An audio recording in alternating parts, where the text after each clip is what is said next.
Beg on the street, my own son screamed, and the doorbell still vibrated through the house like a threat. As I gripped the suitcase he packed to throw me out, the bell pressed harder, shrill, relentless, like judgment. While the sound drilled into my ears, I wondered when the boy I raised turned into a man who hated his mother. The same ringing scraped every memory, feeding him, holding him through grief, sacrificing everything so he could stand. That's when I understood, betrayal doesn't come from enemies, it comes from the children you'd die for. So I opened the door, ready to face whoever was waiting, because he wasn't expecting what was on the other side. We're about to begin, but if you'd like, share where you're joining from. It reminds me this story doesn't echo into silence, it lands somewhere real. Drop it in the comments and don't forget to subscribe. Sylvia sat at the dinner table, her hands folded quietly in front of her, watching Eric. The soft hum of the refrigerator was the only sound that seemed to fill the space between them despite the tension in the room. Eric's voice, harsh and unyielding, cut through the silence. "I'm not your retirement plan," he said, his eyes narrowing as he stared at her from the opposite end of the table. His voice wasn't angry, not exactly. It was colder, like the controlled snap of a rubber band stretched too tight. Sylvia took a breath, trying to steady herself. She had been here before, every year the same repeated arguments. They would start small, like ripples on a calm surface, but they always ended the same way, him rising, irritated, accusing. It never mattered how much she had done for him over the years, how many nights she'd sat by the phone, ready to listen to his complaints, his frustrations. It never mattered how many times she'd held him after his father's death, trying to shield him from the mess of life that had been thrown their way. She wasn't his mother anymore, she was just a burden. "I'm not asking you to be," Sylvia said quietly, though her voice trembled just a little. "I never asked you for anything." Eric slammed his palm on the table, the dishes rattling in their places.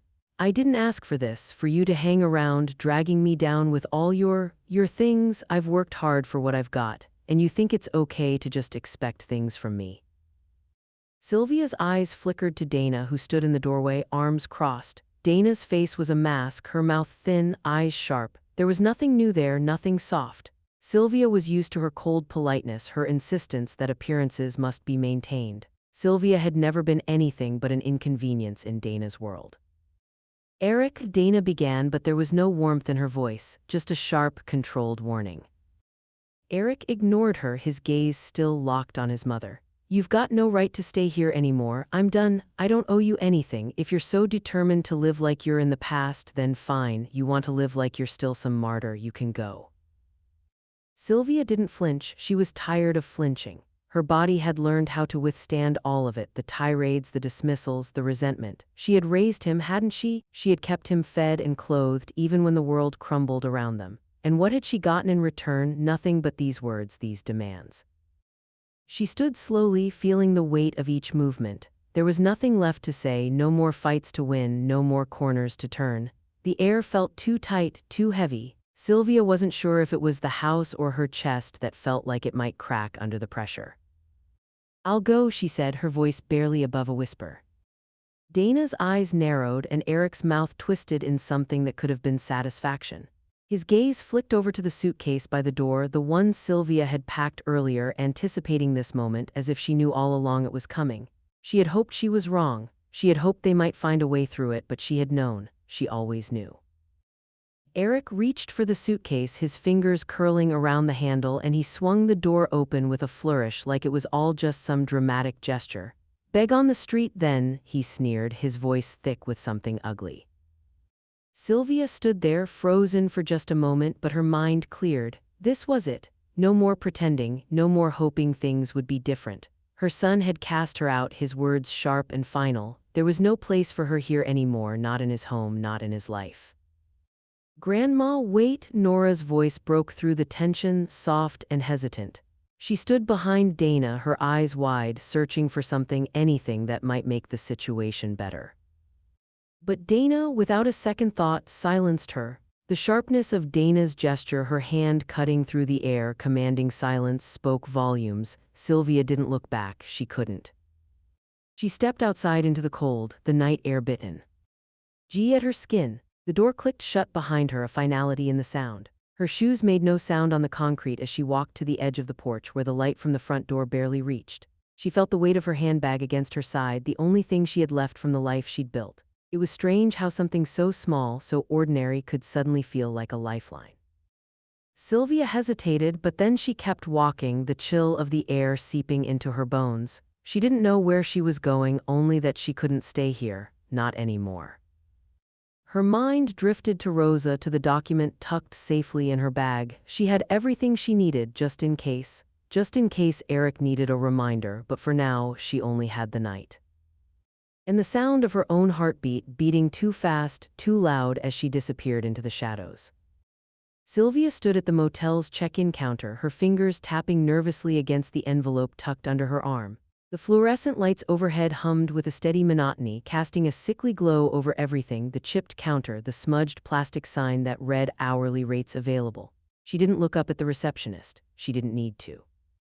When she handed over the cash, the clerk barely made eye contact, handing her a key with a tag that read 7.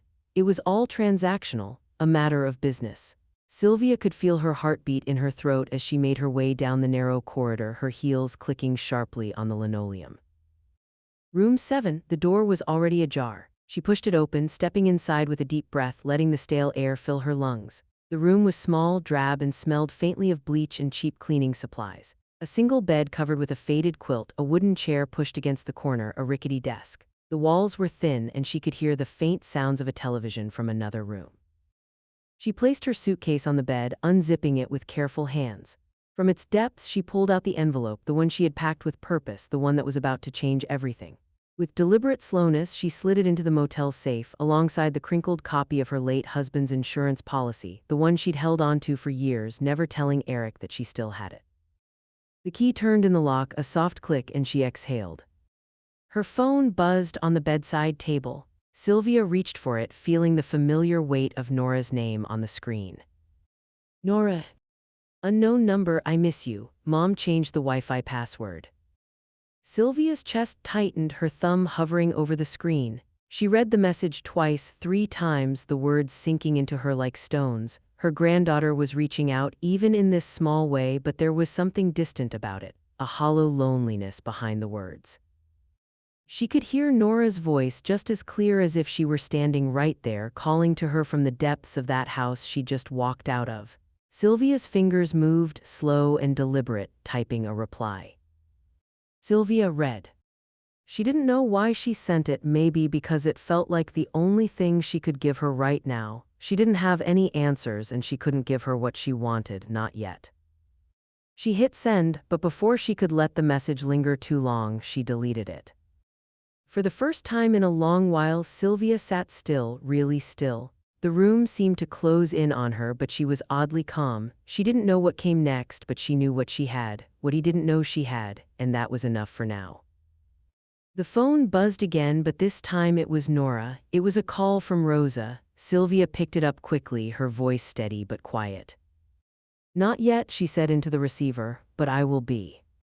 And for the first time in days, Sylvia believed it. The faint smell of must and dust clung to the cardboard box, its edges soft from years of neglect. Sylvia sat on the floor in the small, dimly lit room of her old house, the one she hadn't left yet, even though she'd been cast out. It still felt like her space, like a relic of the life she had built. It was here in the quiet where everything that mattered was packed away, tucked behind photo albums, old receipts, and papers that no longer seemed important, but she kept them anyway. Her fingers brushed across the brittle edges of the documents she had found, buried at the very bottom of the box. The envelope was yellowed, the ink faded, but the name on it was still clear: Factory Settlement Payout Final Disbursement. She blinked, reading the words again. The payout from Owen's death, Eric's father, the man Sylvia had never stopped loving. Eric had been a child when the accident occurred.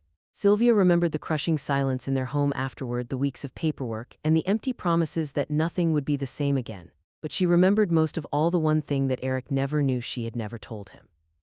She unsealed the envelope, her fingers trembling just slightly as she pulled out the documents. The figures were larger than she remembered, more than enough to make a difference. There, hidden among the final forms, was a single signature: Eric S.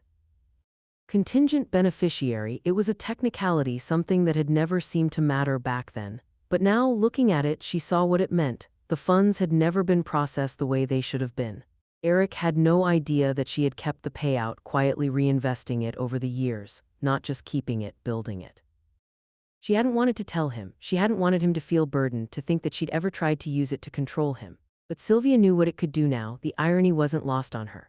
If she pulled it now, if she moved it, it would open doors to his past, his business, the LLC he had worked so hard to build, but one that had relied on more than just his own sweat and effort. Sylvia's phone buzzed softly on the desk. Rosa. Sylvia answered immediately, her voice low but steady. That fund you kept? Rosa's voice was sharp but gentle. It's tied to his LLC, Sylvia. If you pull it, his business records will reopen. Sylvia closed her eyes, letting the weight of Rosa's words sink in. She had been thinking it for days, but hearing it aloud made it real. Eric had built his life on the backs of so many things he hadn't even understood. And now, the key to all of it was in Sylvia's hands. Rosa, Sylvia said, her voice firm, it's time. Rosa didn't hesitate. We'll do it right. I'll file the paperwork when you're ready. Sylvia set the documents aside and picked up the pen that rested on her desk. She opened the last page of her will, the one she'd never thought she'd need to update.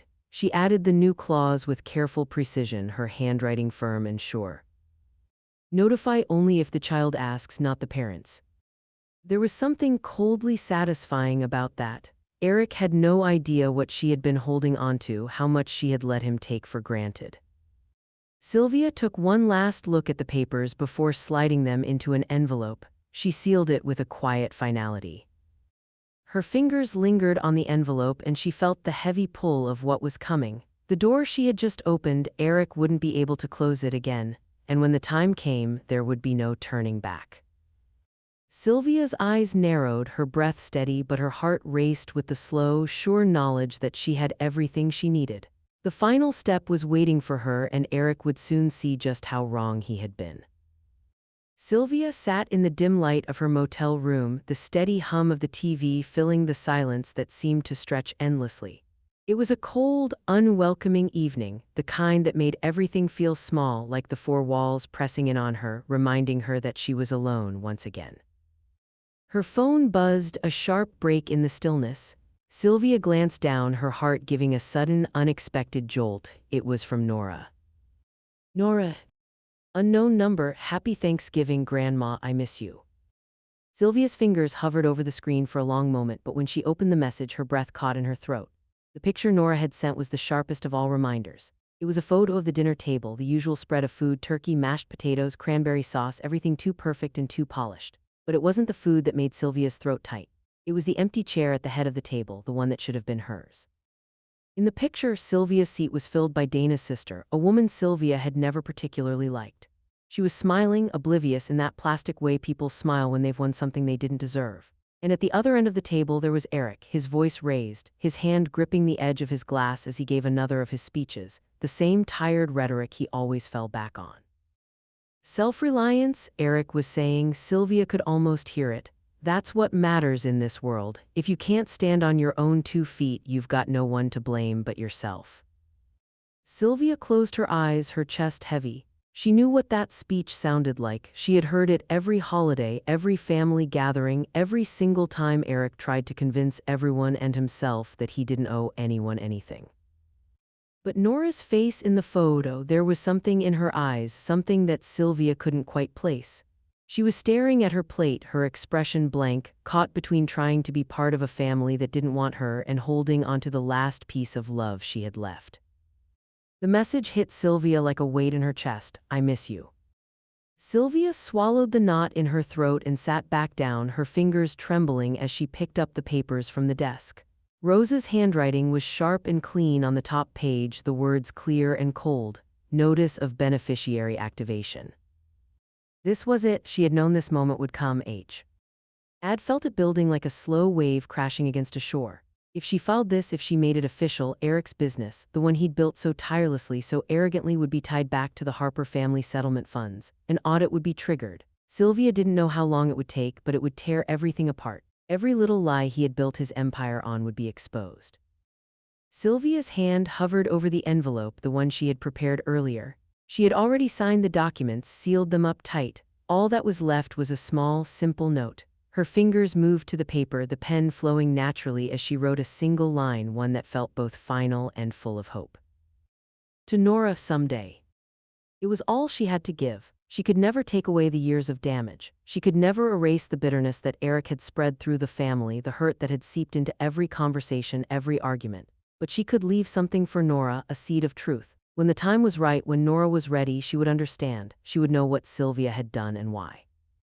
Sylvia sealed the note in an envelope, her hands steady now, the world outside her little room gone quiet. The weight of what was coming felt distant, as though she could almost forget about it. Almost. But she knew Rosa was waiting for her to make the next move. She picked up her phone and called Rosa. The phone rang once, twice before Rosa's steady voice answered. "It's done, isn't it?" Sylvia took a slow breath. "Not yet, but it will be." Rosa paused, then spoke with finality. "I'll file the paperwork first thing in the morning. We'll make sure everything's in order." Sylvia hung up the phone, her fingers lingering on the screen. She placed the note to Nora in the drawer, locked it up. For now, it would stay hidden, a reminder of the family she had lost and the granddaughter she would never stop loving. And then in the quiet she waited, silent but not idle. Tomorrow everything would change. The morning air was sharp as Sylvia sat quietly on the edge of the bed, her fingers wrapped around the cold ceramic of her coffee cup. She had not slept well. The anticipation of what was coming, the consequences of her quiet rebellion, kept her awake, her thoughts constantly spinning. There was no going back now. Her phone buzzed with a message from Rosa. She didn't need to read it to know what it said. The amendment had been filed. Sylvia had been reactivated as a silent financial stakeholder in Eric's LLC, the one he had so proudly built over the years. It had always been Sylvia's. Rosa had worked quickly, as she always did. The official documentation had been submitted. Sylvia's name, once buried in the fine print of a forgotten contract, now resurfaced, tied to the very foundation of Eric's business. The paperwork was already in motion, a domino effect that would soon reveal what Eric had hoped would stay buried: his family's involvement, his mother's quiet role. But Sylvia had never expected him to discover the truth so soon. Eric's phone rang, pulling him from his desk. He had just finished a meeting, his hands restless from the constant pressure of keeping his business afloat. The moment he saw the envelope from the IRS, his stomach twisted. He tore it open without a second thought, the weight of it suddenly becoming too much. IRS compliance review pending. His throat went dry, his hands trembled as he reread the letter. There was no way she could have done this. Dana entered the room, her sharp heels clicking on the floor, her expression already a mask of concern. When she saw the letter in Eric's hands, her face fell, her eyes flickering from the document to Eric's pale face. "What did your mother do?" Dana's voice cracked as she shrieked, the sound like glass shattering in the room. Eric's mind raced. He had known his mother was always quietly calculating, but this was more than he ever expected. His grip tightened on the letter. Sylvia hadn't just walked away, she had planned this, every move, every step. The walls of his business, of his carefully crafted world, were crumbling before his eyes, and it was his mother who had pulled the first brick out of place. He should have known.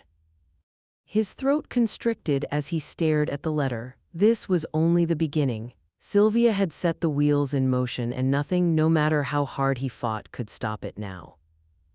And as the reality of it all began to sink in, Eric realized something that sent a cold chill down his spine. He was no longer in control. The phone call came early while the light outside was still a pale gray. Eric's hand shook slightly as he picked up, his mind already half on the meeting scheduled for the day, half on the unread letters stacked on his desk. "Mr. Harper," the voice on the other end was calm but direct. "We've heard some disturbing rumors about the audit notice your firm has received. We need clarification. This doesn't look good for our partnership." Eric sat upright in his chair, his jaw tightening. He recognized the voice. It belonged to one of his oldest clients, a high-net-worth individual whose business he'd helped build from the ground up. A client that for years had trusted him implicitly. "Let me get back to you," Eric said, his voice smoother than he felt. "I'll have my team send over some information to clear this up." He hung up and sat there for a moment, his fingers drumming nervously on the desk. The room, once filled with the hum of steady business, now felt heavy, suffocating, as though it had become a chamber of his own making. Then the phone rang again. This time it was a junior partner in his firm, Rachel, calling from the office. "Eric," she said, "you need to know our compliance system has flagged something. It's about the LLC ownership documents. The early filings, there's a discrepancy. Something's not right." The blood drained from Eric's face. "What kind of discrepancy?" "Looks like someone else was listed as a shareholder in the early years before you were legally registered," she continued, her voice becoming quieter as she spoke, clearly unsure how to continue.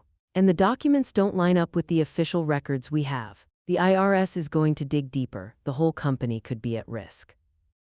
Eric felt like the room was closing in on him. He gripped the phone tighter, trying to steady himself. "Shit," he muttered under his breath. He didn't need Rachel to tell him who was behind it. He knew. Sylvia, his mother, had been biding her time, and now it was all starting to unravel. Rosa had warned him. He should have known better than to think she was just going to fade into the background.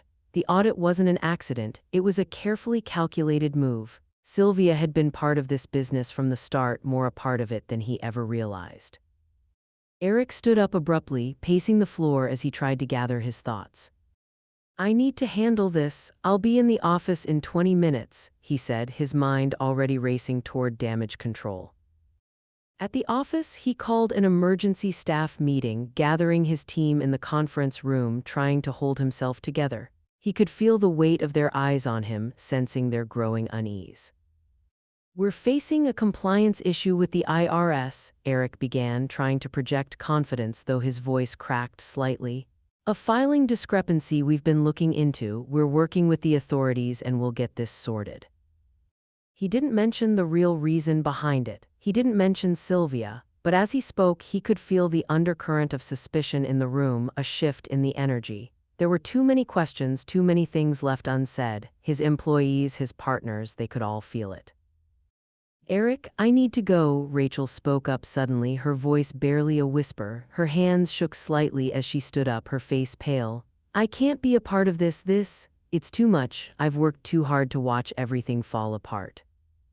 Without another word, she turned and walked out of the room, her steps echoing in the silence. Eric's heart sank. Another one gone. The cracks were widening, his grip on the business, his empire, was slipping through his fingers just like that. Back at home, Dana watched him silently from the doorway as he stormed in, his hands clenched at his sides. He didn't even bother to greet her. She could see it, feel it, the tension, the weight of what was happening. "Maybe you should apologize," Dana said, her voice colder than it had been before this gets worse. Eric didn't look at her. "I didn't do anything wrong," he snapped. "This is all," he stopped himself, unsure how to continue. The truth was unraveling faster than he could keep up with. It wasn't just the business anymore. It was his life, his family. Sylvia had always known where the cracks were. She had always known how to make him pay for everything he took for granted. Dana folded her arms, her eyes narrowing. "You can't control everything, Eric. Maybe it's time you start talking to people. Fix this." Eric couldn't answer her. His thoughts were consumed with the ever-widening spiral of consequences. As his phone buzzed again, he glanced down. This time it was an email from his lawyer. Subject: IRS Compliance Review Update. His stomach twisted. This was only the beginning. Meanwhile, Sylvia sat in her motel room, her eyes glazed as she flicked through a rerun of an old sitcom on the television, the sound muted. She hadn't spoken to anyone all day. She didn't need to. She could feel the storm gathering, feel the ripples of what she had set in motion. And she didn't flinch. Because now, at last, Sylvia Harper was in control.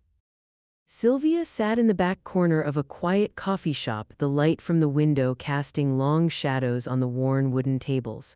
Her fingers wrapped around a cup of coffee that had gone cold, her thoughts drifting to the past. She hadn't seen G. Ill in years, not since he'd been the one to handle the estate paperwork after Owen's death. He'd been kind back then, a steady presence amidst the confusion and chaos of losing her husband. But time had a way of fading faces, even familiar ones. She hoped he would remember her. Gil had always been cautious. A man who preferred paperwork to people, who kept his records neat and his distance intact. But when Rosa had tracked him down, Sylvia knew what needed to be done. She needed Gil to remember what he'd filed, everything that had been hidden in those early LLC documents. The truth had always been there, buried under layers of time and legal language. The door chimed as Gil stepped inside, his face lined with age, his glasses perched low on his nose. He didn't seem surprised to see Sylvia, though she could tell by the way his eyes shifted that he wasn't entirely comfortable. It had been a long time since they'd been in the same room, since she had stood by Owen's casket, clinging to Gil's quiet, reliable presence. "Sylvia," he greeted her softly, lowering himself into the chair across from her. "I didn't think I'd ever see you again. How have you been?" "I've been well enough," Sylvia said, her voice steady but her eyes searching his face. "How about you?" Gil shrugged, his hands fidgeting with the rim of his coffee cup. "It's been quiet, a little too quiet if you ask me." His tone softened, but there was something else there, something more guarded, like a man who knew too much but had learned to stay silent. "She didn't waste time. I need you to help me, Gil. I need you to submit a statement for the audit, to confirm what you filed for Owen's estate, my estate." He hesitated, looking away as if the weight of what she was asking made him uncomfortable. "You know I can't do that. The IRS, they won't take kindly to what I did back then. I was told not to list you publicly." Sylvia leaned forward, her gaze unyielding. "You did the right thing, Gil. It was never about appearances, it was about survival. We both know that." He exhaled slowly, his fingers tapping against the table. "I remember your kindness after Owen passed," he said softly, almost as if to himself. "You were always more than people gave you credit for. You didn't deserve what happened to you." Sylvia's heart clenched, the old pain resurfacing for just a moment. "I've waited a long time for this moment, Gil. I don't want to wait any longer." Gil nodded, his eyes finally meeting hers with a resigned understanding. "I'll do it. I'll submit a notarized statement confirming your role as a founding contributor. I don't want to be caught in the crossfire." Rosa had been right. This was the final piece of the puzzle, the one that would make everything fall into place. Sylvia could almost feel the weight of the documents in her hands already, the notarized confirmation, the old insurance paperwork, the declaration that would send the message once and for all. "I'll take care of the rest," Sylvia assured him, her voice calm but resolute. "Thank you, Gil." Gil hesitated again, then stood up slowly, his back straightening as he looked at her one last time. "Just be careful, Sylvia. Once you open this door, there's no going back." Sylvia watched him leave, the door closing softly behind him. Her fingers tightened around the empty coffee cup, the last taste of bitterness lingering on her tongue. Back at the office, Dana sat in the kitchen, her eyes scanning the latest batch of documents in front of her. It had been a tense morning, and the air in the house felt heavier with every passing hour. She was trying to make sense of the situation, trying to keep everything in order, keep up appearances. But the walls were closing in, and she could feel it. Her phone buzzed, and she picked it up with a quick swipe. It was from the compliance board. She opened it, her eyes scanning the words. It was a cease and desist letter. Her heart dropped as she read the final line. "Your name is listed as a complicit signer on the disputed documents. Immediate action required." Dana's hand trembled slightly as she set the phone down. She didn't look up from the screen, her mind spinning as the full weight of what was happening hit her. Eric had never wanted her involved in the mess of his family's finances, but now here she was, caught up in the fallout. She swallowed hard, trying to steady her breath. This was bigger than they'd ever anticipated, and it was only going to get worse from here. Sylvia had started the game, and now it was too late to stop it. Eric stormed into Rosa's office, the door slamming against the wall with a force that rattled the glass on the shelves. He was a man on the edge, his face flushed with frustration, his body tight with anger. The room seemed to shrink around him, the air too thick, suffocating. "Fix it," he spat, his voice cold and hard, cutting through the space between them. "You're the one who's supposed to have all the answers. Get this thing under control before it ruins everything." Rosa sat behind her desk, unflinching, her hands folded neatly in front of her. She didn't move, didn't offer him the satisfaction of a quick response. Her calmness was unnerving, like the stillness before a storm. "You're right," she said, her tone even. "I could fix it, but your mother hasn't done anything illegal, Eric, you have." The words hung in the air, heavy with the weight of truth. Eric froze, the heat of his anger fading for just a moment as he absorbed what she had said. He opened his mouth, but no words came out. The realization hit him like a slap. He had been so consumed by the storm his mother had unleashed, he hadn't seen that he was the one who had set it in motion. His own actions, his own decisions, had laid the foundation for this destruction. "She didn't make you lie, Eric. She didn't make you hide the truth," Rosa continued, her voice calm but firm. "You built this house of cards. All she's done is take it down." Eric's chest tightened as the bitterness of it all swirled in his gut. He could feel the heat rising again, but it was different now. He was trapped, cornered by his own choices. He couldn't blame Sylvia, not anymore. He muttered something under his breath, words meant for himself more than anyone else, before turning sharply and storming out, the door swinging shut behind him with a final, resounding thud. Rosa didn't follow him with her gaze. She simply remained in her chair, her hands still resting on the desk. She had seen this before. She knew how it would play out. Outside, Sylvia sat on the worn steps of Rosa's building, hidden from view. She could hear the soft sound of Eric's footsteps growing louder, closer. Then the unmistakable slam of the door, his exit, his anger leaving behind a trail of fury in the air. Sylvia stayed still, her gaze fixed on the ground before her. She didn't need to speak, didn't need to do anything. Everything she had wanted to happen was in motion now. The confrontation wasn't about money, it was about power, about control, about the years of resentment that had finally come to a head. She took a deep breath, steadying herself. Later that night, when the silence in the motel room felt almost suffocating, she picked up her pen and wrote a letter. It wasn't meant to be sent, not yet. It was just a release, an exhale of everything she had been holding inside for so long. "You used my silence like a ladder." It was the only thing she could say now, the only thing that mattered. She sealed the letter and tucked it away, a quiet confession to herself, a reminder of how far she had come, how much she had endured. The words weren't for Eric, not yet. Her phone buzzed, pulling her back to the present. It was a text from Nora. "They're yelling again. I'm sleeping with earbuds." Sylvia smiled softly, her fingers brushing over the screen. She typed back the words simple but meaningful, a promise in the silence. "I'm still here, I never left." And for the first time in years, Sylvia felt something stir deep inside her. The silence she had once been forced to carry was now her own, and no matter how loud Eric's world became, she would not be drowned out. It was just after 9 a.m. when the doorbell rang, a sharp, insistent sound that cut through the quiet stillness of the house. Eric, still in his robe, stood frozen for a moment, his hand lingering on the edge of the coffee cup he hadn't quite picked up yet. The weight of the morning's tension pressed down on him, the letters, the phone calls, the weight of a looming disaster, but none of it prepared him for this. He opened the door, squinting against the harsh morning light. Two figures stood outside, their expressions unreadable. They were dressed in dark suits, their badges clipped to their belts, and one of them held a clipboard. "Mr. Harper," the taller one asked, her voice clipped professional. "Yes," Eric replied, his voice still thick with sleep, confusion mixing with the dread creeping up his spine. "What is this?"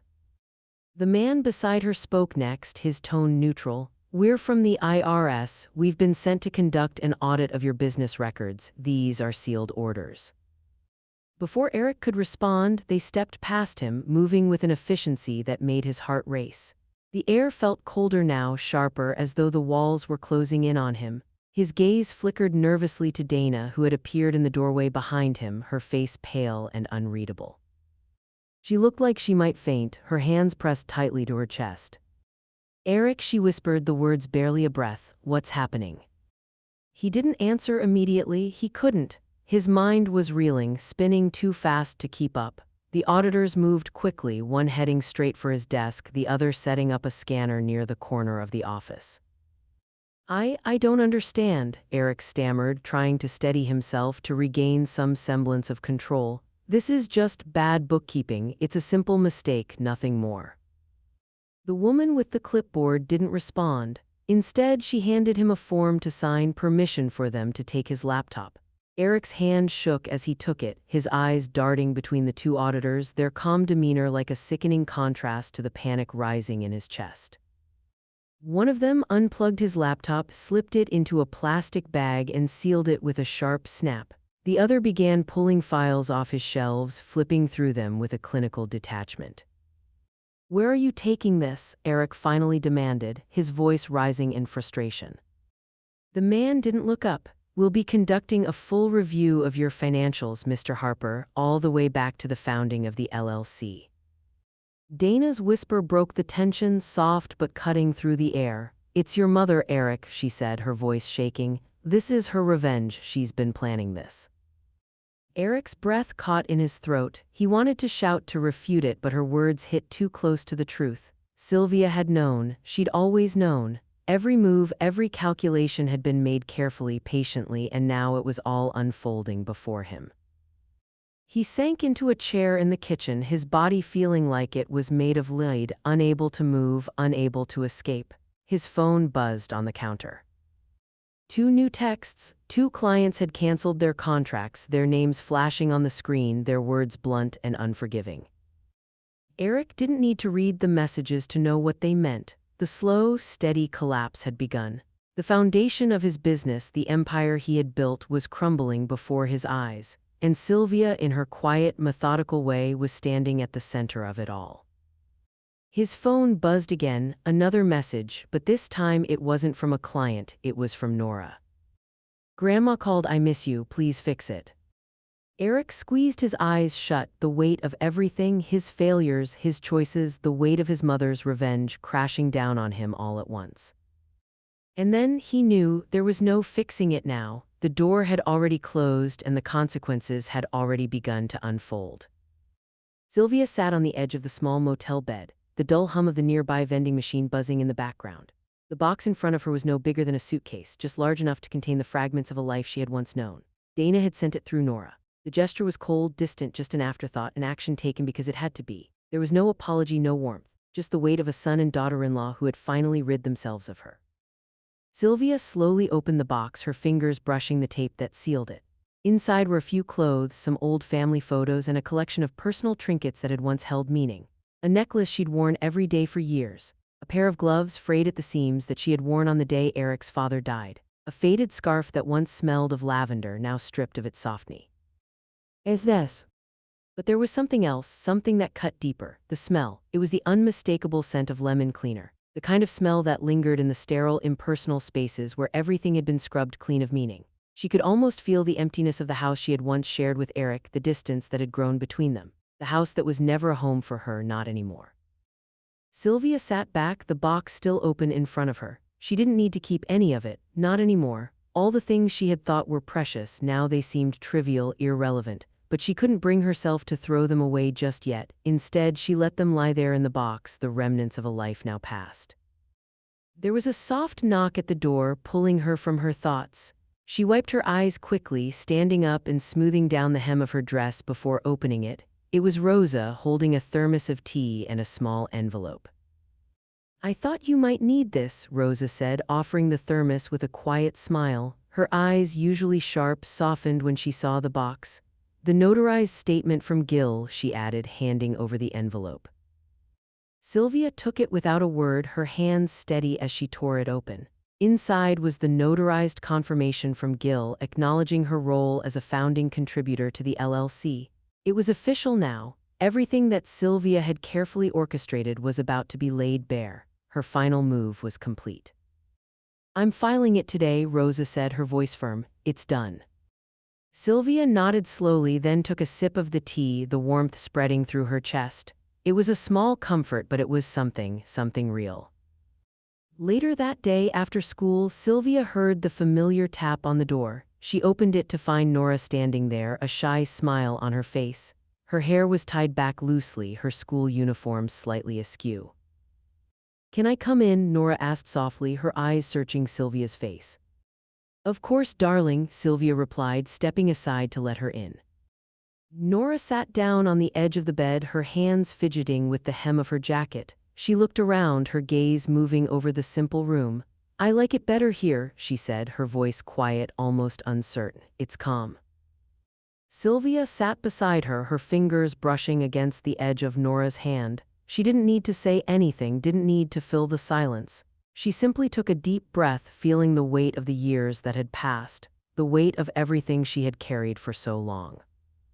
"You're not supposed to carry what they break," Sylvia said softly, her voice low but steady. She could feel the truth in her words, the weight of her own unspoken regrets. She had carried so much for so long, but she wasn't going to let Nora do the same. Nora met her eyes, her expression softening. "I know, Grandma," she whispered, as if the simple acknowledgement made everything feel lighter, even just for a moment.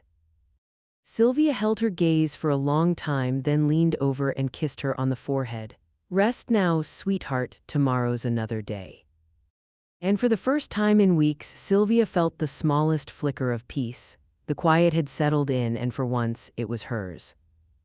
The morning after the final filings had been sent, the town awoke to a headline that hit like a bolt of lightning.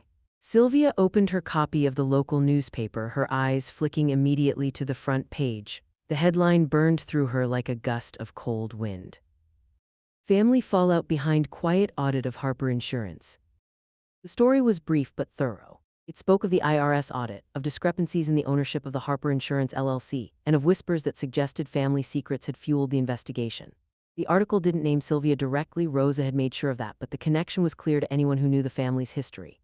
The piece painted Eric as a man forced to confront his past, with hints of tension between him and his mother. It wasn't a surprise, really. The truth was always waiting to be told. Sylvia set the paper down, feeling an odd sense of satisfaction wash over her. The silence, once oppressive and heavy, was now filled with noise, with the weight of what had been hidden for so long finally surfacing. Eric sat at his desk, the phone in his hand, pressing the buttons repeatedly as he called Rosa's office. 6 times, his fingers trembling each time he dialed the number. 6 times, the voicemail picked up. He gripped the receiver tightly, his knuckles white as his mind spiraled further into panic. Where was she? He had to speak to her, had to make sense of this before it destroyed everything. Frustrated, he slammed the phone down, his heart pounding in his chest. He knew Rosa had been behind it. He knew the documents had been filed, and now the world was watching as everything he had worked for started to unravel. At home, Dana paced the living room, her jaw set tight. The morning had been filled with phone calls, some from clients, others from business contacts. She hadn't heard from Eric yet, but she knew what was coming. With a sharp movement, she pulled up her business accounts, her fingers flying across the keyboard as she pulled up the paperwork for her connections with Harper Insurance. With a grim expression, she started to sever her ties, one by one. A few emails here, a few signatures there, and soon she had disentangled herself completely. "I'm not syncing with you," she muttered under her breath as she hit send on the final email, her decision final. It wasn't about loyalty anymore, it was about survival. Meanwhile, Sylvia sat in the motel room, her phone buzzing with a new message. It was from Nora. "I'm staying with you this weekend. I like it here, it's calm." A small smile tugged at Sylvia's lips. Nora had been visiting more often, each weekend becoming a quiet retreat. The bond they were building felt like something real, something that could weather the storm. Sylvia texted back, her heart lifting with the simplicity of the message. "I'm glad, sweetheart, I'm always here for you." Her phone buzzed again and Sylvia glanced at it. The message from Nora was followed by a notification from a local news app. She opened it. Harper Insurance drops community sponsorship amidst internal restructuring. The headline was buried under a few less important articles, but it still stung. Eric's firm was starting to crumble. They had publicly distanced themselves from their community commitments. It was a move designed to limit further damage, to shield the company from the storm that had begun to rage. Sylvia set the phone down slowly, a faint, bittersweet satisfaction filling her chest. Everything had changed, and yet she knew it had only just begun. The ripple effects were just starting to touch the people around her. And Eric, he hadn't seen the full consequences yet. Sylvia hadn't expected him to come. She'd almost convinced herself he wouldn't, that his pride would keep him away as it always had. But when she stepped out of her motel room that morning, there he was, Eric, standing by his car, his hands shoved deep in his pockets, the familiar tension radiating from his every movement. He didn't yell, there were no accusations, no demands, just a quiet plea in his eyes. "Can we talk?" he asked, his voice softer than she remembered. She hadn't heard it like this in years. Sylvia stood still for a moment, the wind tugging gently at the edges of her coat. She didn't say anything, didn't move. For a second they just stood there, him waiting, her deciding. Then with a slow exhale she nodded and stepped off the porch. They walked a few paces down the cracked pavement in silence before he spoke again. "You were right, Sylvia." He didn't look at her as he said it, but the words still struck her like a blow. "The company, it's bleeding, it's gone." She stopped walking, her hand curling into a fist at her side, though she didn't know why. Perhaps to hold on to something she wasn't ready to release. "You were right to walk away," he continued, his voice tight, strained with the weight of failure. There was no blame in it, no bitterness, just the hollow realization of everything that had crumbled. He wasn't looking for sympathy, he was looking for absolution. Sylvia took a slow breath. "I didn't break your business, Eric," she said, her voice low but steady. "I just stopped pretending it wasn't built on me." For a moment, the words hung in the air between them, neither of them speaking. Eric's gaze dropped to the ground, and Sylvia saw the weight of it in his eyes. This wasn't about pride anymore. This wasn't about the business. It was something deeper, something they'd both known but never said aloud until now. He opened his mouth to say something, but the words faltered before they could leave. He couldn't speak the softness that was there, the part of him that wanted to apologize, wanted to explain, but he couldn't. Not yet, not now. Sylvia saw the attempt, the moment when he tried to soften the jagged edges of everything between them, but it didn't land, not this time. With a quiet sigh, she turned away. She didn't say anything else. She didn't need to. She'd heard it all before, the same empty promises, the same broken explanations. This time she was walking away for herself. She wasn't staying to hear him try again. As she walked back to her room, she didn't look back. It was time she was done pretending too. And as her footsteps echoed on the pavement, a quiet sense of finality settled in. The morning sunlight filtered through the thin curtains of Sylvia's motel room, casting a soft, golden glow across the space. She was sitting at the small desk by the window, a mug of tea in her hands, when her phone buzzed with a message from Nora. "Mom said I can stay with you this weekend. Is that okay?" Sylvia smiled to herself, her heart swelling with an unexpected joy. She did. "Need to think twice." "Of course, sweetheart, I'll be waiting for you." When Nora arrived later that afternoon, she was carrying a small duffel bag, her eyes a little tired but still bright. The moment she stepped into the room, there was a sense of relief in the air. Sylvia opened her arms without saying a word, and Nora stepped in, wrapping her arms around her grandmother. The weight of everything that had been building between them, tension, distance, seemed to melt away in that one embrace. The next 2 days passed in a quiet kind of harmony. Sylvia took Nora to a small diner for breakfast, and they spent hours wandering through the nearby park. There was no rush, no agenda, just time spent together, side by side, building memories they would both hold on to. But as Sunday evening approached, Nora's silence felt heavier, like she was carrying something she couldn't put into words. She sat on the edge of the bed that night, staring out the window at the stars. "Grandma," she said softly, her voice uncharacteristically unsure, "I don't want to go back." Sylvia's chest tightened. She knew the weight of those words, the pull Nora was feeling, the same pull that had brought Sylvia here, away from the house she had built with Eric, away from the life that had crumbled. "You don't have to," Sylvia said quietly, her voice filled with an unspoken promise. "But your mom." Nora's eyes were wide, her voice resolute. "I don't want to go back there, not right now. I want to stay longer, maybe a lot longer." The words hung in the air like a question, an unspoken request. Sylvia felt the weight of the choice pressing against her, the pull of loyalty and love, the same forces that had shaped her own decisions. But this was different. This was Nora's choice, not hers. The following morning, Sylvia walked Nora into school. It was a quiet, familiar routine, but this time it felt different, like an unspoken declaration had been made. As they passed the school gates, a few of the teachers waved and nodded, recognizing Sylvia as a fixture in the small town. Nora had always been there, part of the community. But today it felt as if the town recognized something else too, the bond that was quietly shifting, a loyalty that had passed from one generation to the next. When they reached the entrance, Nora turned to Sylvia, her expression determined. "I'll see you after school, Grandma." Sylvia smiled, but there was a slight unease in her chest, something she couldn't quite shake. She knew things were changing, that Nora was starting to make her own choices. And those choices, however small they seemed, were carving a path she wasn't sure she could follow. Later that afternoon, as Sylvia sat in her room, her phone buzzed again. It was from Rosa. "I've spoken with a family advocate. It's possible to file for informal custody if both parties agree." Sylvia set the phone down slowly, her breath caught in her throat. The words were still sinking in. Custody. It wasn't something she had thought about, hadn't dared to, but now, with Nora's decision weighing so heavily, it was a path she could see unfolding before her. That evening, as the day slipped into dusk, Dana's name flashed on Sylvia's phone screen. It was an email, short, direct. "Do what you want." Sylvia stared at the screen, the weight of Dana's words settling over her like a stone. It wasn't an approval, it wasn't even a dismissal, it was resignation. Dana had given up the fight. She had given Sylvia the opening she needed.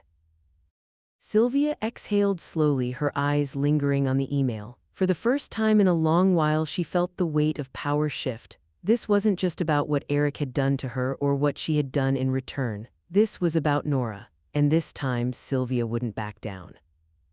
She set her phone down and looked out the window, her gaze focused on the horizon. The sun was setting, casting everything in shades of gold and crimson.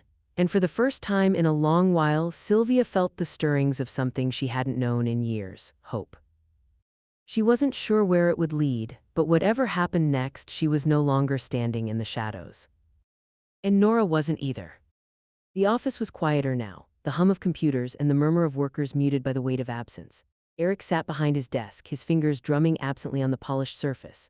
3 employees were gone, their desks cleared, their files packed up and shipped out. He downsized, trimmed back what was left of the empire he had spent years building. The company that had once thrived now felt like a hollow shell, a place where the walls no longer held the dreams they used to. The office, once sleek and full of energy, had been relocated to a shared workspace in a gray, uninviting building across town. Eric didn't want to move, he had fought against it, had tried to hold on to what was left, but there was nothing left to hold. Not anymore. The clients, the trust, the pride, it had all slipped away. He had always believed that success could buy you everything, that with enough hard work and ambition you could have it all. But now, sitting in the cold, empty office, he saw the truth. He had been wrong. Money couldn't buy back what had been lost. Not his integrity, not his family, not his peace. Sylvia stood in the small rental house, the one she had found with Rose's help. It was modest but cozy, with a small backyard and a garden that had once been neglected, now lovingly tended to with each passing week. She had moved in, set up a few of her belongings, and found a quiet rhythm in this new chapter of her life. There was no more fighting, no more chasing after approval. This house, with its peeling paint and overgrown vines, felt more like home than anything she had left behind.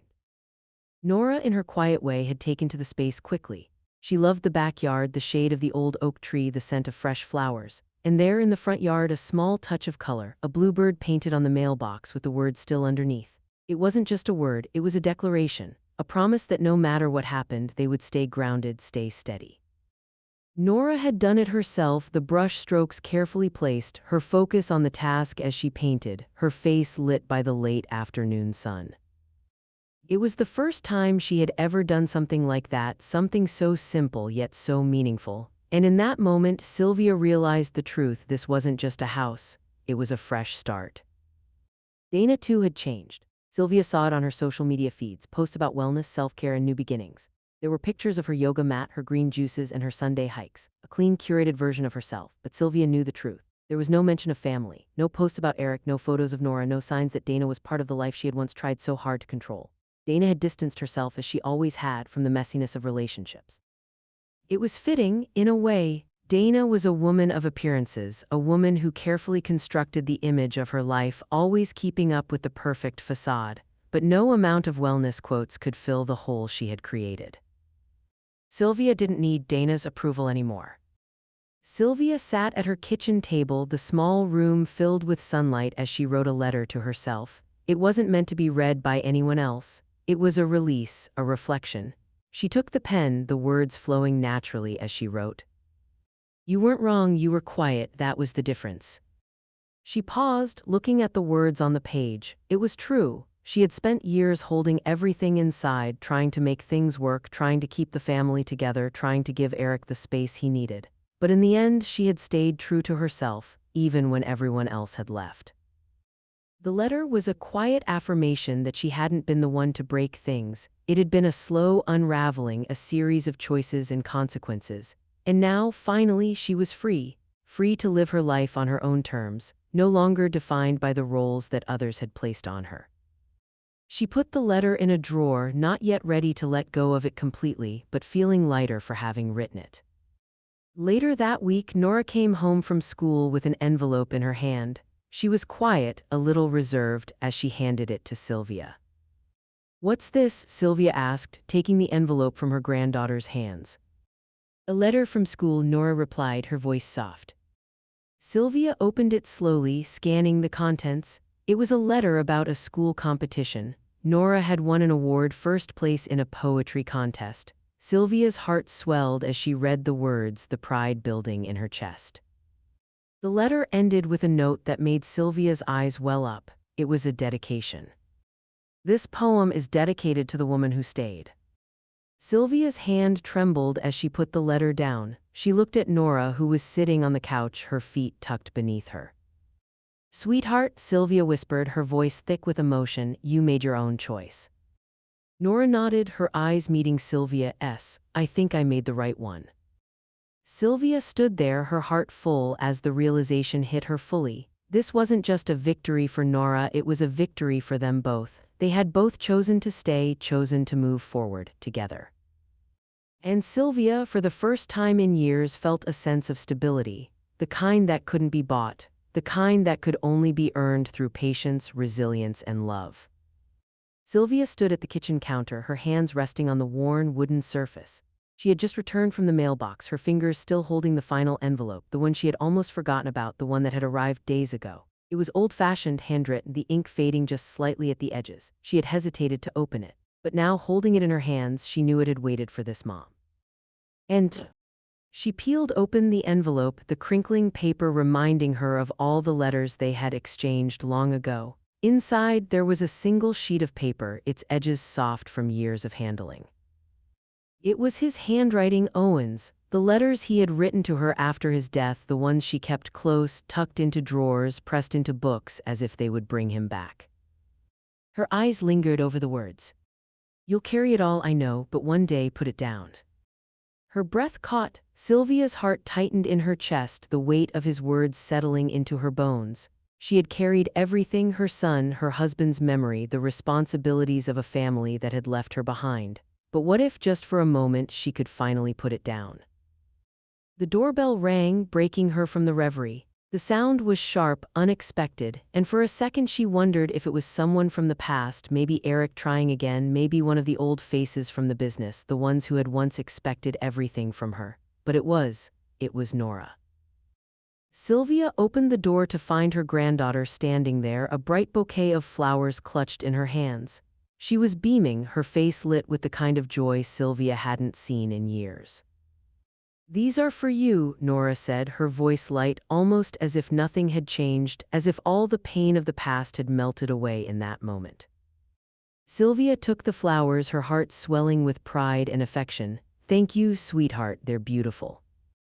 Nora stepped inside, the quiet weight of their shared silence comfortable between them. The house felt warm, calm, a contrast to the chaos of the past. Sylvia led Nora to the kitchen, where she had already started preparing dinner. They sat down together, a plate of food between them, the sound of forks and knives scraping against porcelain the only noise in the room. They ate in silence, the way they had come to do in the past few days. There was a stillness in the air, a peace that Sylvia couldn't remember ever feeling before. It wasn't just the quiet, it was the absence of tension, the absence of expectation.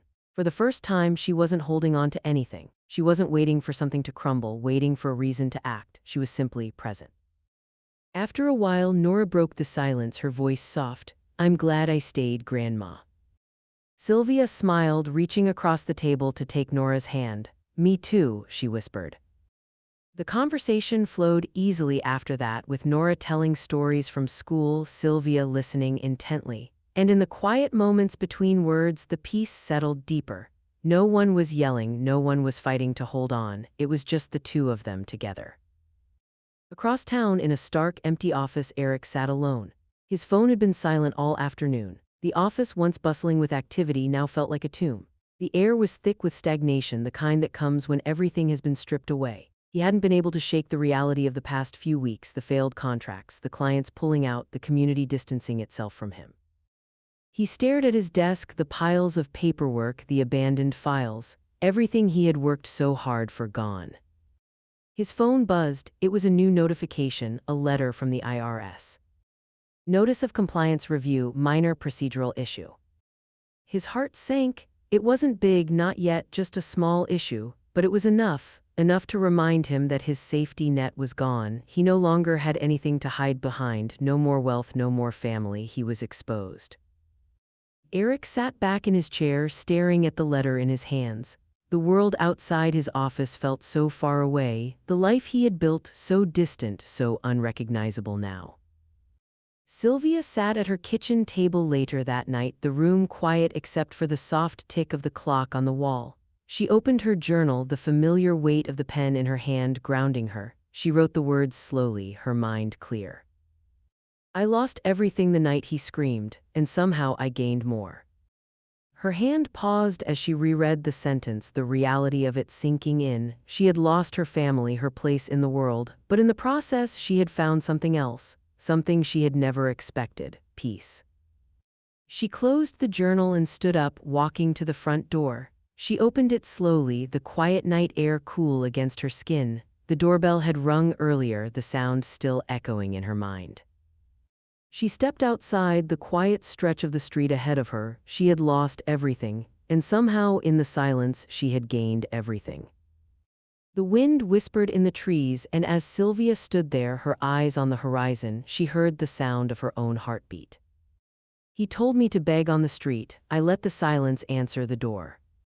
The final line lingered in the air, and for the first time in a long while, Sylvia was truly free.